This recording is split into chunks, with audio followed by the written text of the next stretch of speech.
Howdy pards, Mr. Holster here asking the immortal question, which is better, SIG or Glock? Yeah.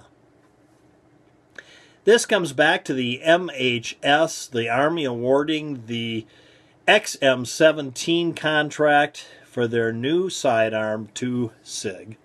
Once again, this has kind of come back in the news due to a fellow YouTuber who's done a video here in the last few days talking about this issue and how he feels the testing wasn't done fully or correctly, and we really don't know which one of the two is the best sidearm for the military to adopt.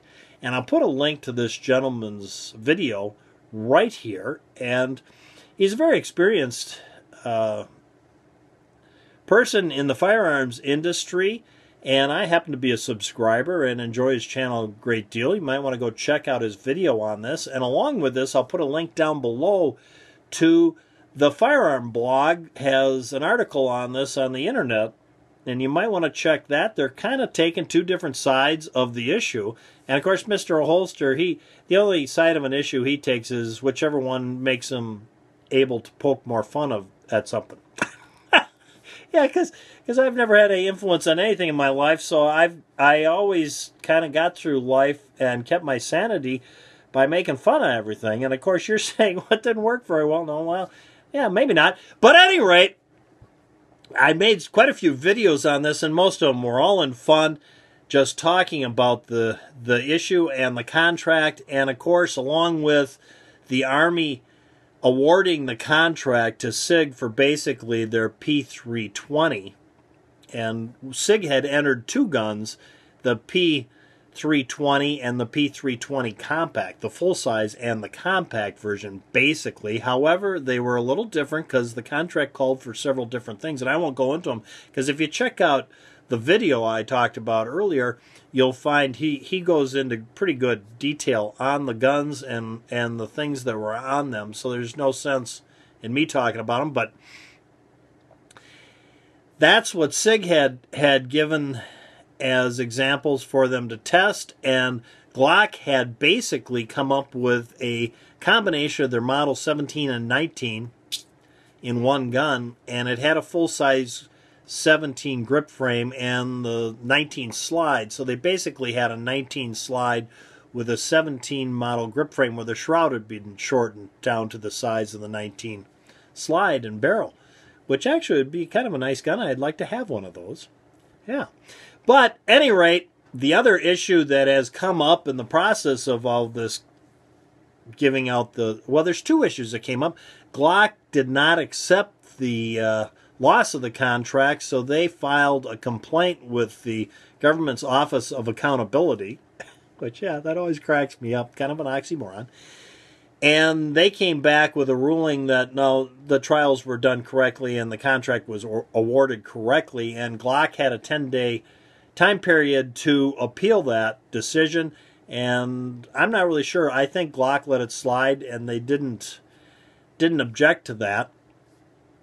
I just let it slide, and it stands, and that SIG has the contract.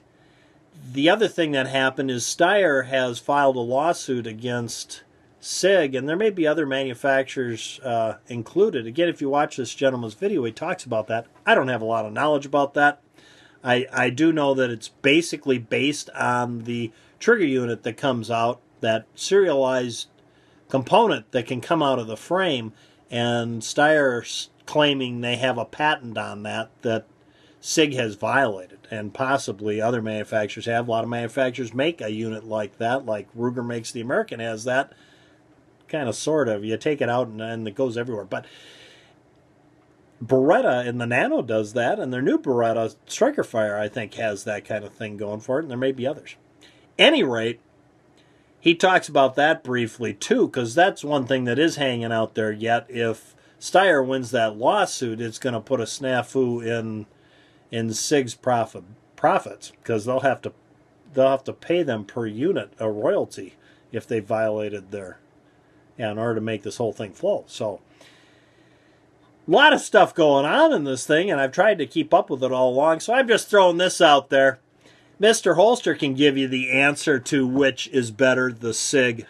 In this case, SIG P320. I happen to think my SIG, my West German P220, is one of the finest handguns ever made. But that's me. Or the Glock, which I happen to really enjoy, my Glock 17 and my Glock 23 and 19. Yeah, carried a 23 for years. And so I can tell you which is better, the 320 or the 19. Yeah, the Glock is better than the SIG.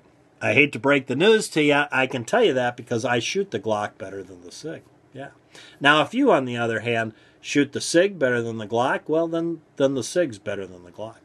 That's the way I look at it. It's all up to the user of the gun, which is better. Of course, in this case, our military doesn't have that option, do they? No, they get what they get stuck with. That soldier in the trenches, he's just getting handed a gun and he has to use it. He doesn't get to pick between a SIG or a Glock. So there you go, guys. I just thought I'd bring that to you. You might want to check those two, the article and the gentleman's video out, and see what you think. As for me, I just thought I'd bring that to you because if you've been interested in the other videos I did, you might be interested in that. I'll let you go now that I've wasted 6 minutes and 25 seconds of your life you'll never, ever get back again. Before I leave you, I'm having a contest right now. It's called the American Gunfighter 5000 Sub Giveaway, where you can win a $350 gift certificate to Brownells. And all you got to do to get my contest today is, number one, be a subscriber. Yeah, you got a subscriber. I'm not going to get to the 5,000 subs. Number two, like this video. And number three, in the comments section down below, just tell me which is better, the SIG or the Glock. And remember that this is what you think, and you're right. It probably is for you. Thanks for tuning in, guys. Till next time, go out and stay safe.